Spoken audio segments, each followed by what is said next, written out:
us. And this all comes as we saw Jimmy Lai sentenced to 20 years under China's national security law earlier this month. And Jimmy Lai, as we know, he's a former Hong Kong pro-democracy media tycoon. And this sentence has essentially been called a de facto life sentence because he is in his late 70s. He is experiencing health issues.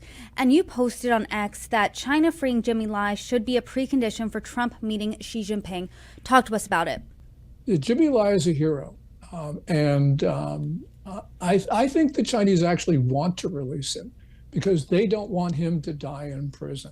He's 78, he's got diabetes, he's in poor health, and they don't want to make him even more of a martyr. So I think this is a perfect opportunity for President Trump to say, release Jimmy Lai or I'm not coming. We need to show the Chinese that we believe in our positions. And if Trump sticks to his guns, I think it will be better for us in the long term. We don't think human rights are that important in our discussions with China, but the Chinese do. And so we need to view their perspective. If we're tough on human rights, I think we'll do better on the other things that we have the other matters that we have to deal with on China. Human rights is really important to them, so it's really important to us. From China's perspective, then, would they, if President Trump said, I'm not coming unless you release them, or release Jimmy Lai rather, would they do that as a sign of good faith, or would they think that that would appear weak?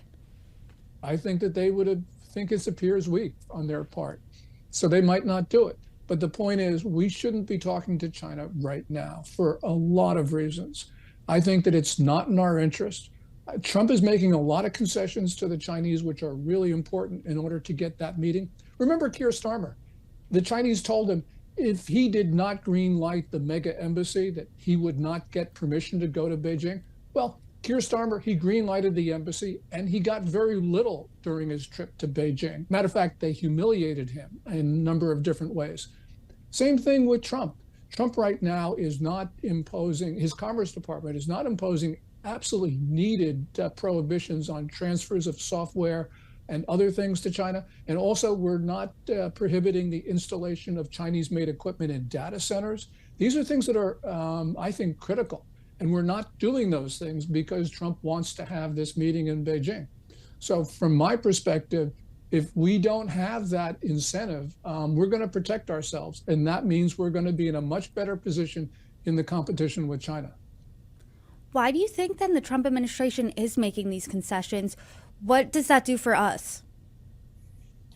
I think you have to talk to the president about that. I can't read his mind. I can guess, like everybody else guesses. Everyone has said, and this is based upon reports from insiders, that Trump has gone soft on China because he wants to go to Beijing. He wants the pomp and all the circumstance. And I don't know, but the point is, I can see that the administration is not enacting and imposing restrictions and prohibitions that are absolutely in our national security interest. We cannot, for instance, allow the Chinese to steal data from data centers or to be able to even control those data centers because of the installation of Chinese equipment. That's just so elemental. And I can't understand why the Commerce Department won't impose that prohibition. But, they won't do it. And it's in the run up to President Trump's visit to Beijing. So put two and two together.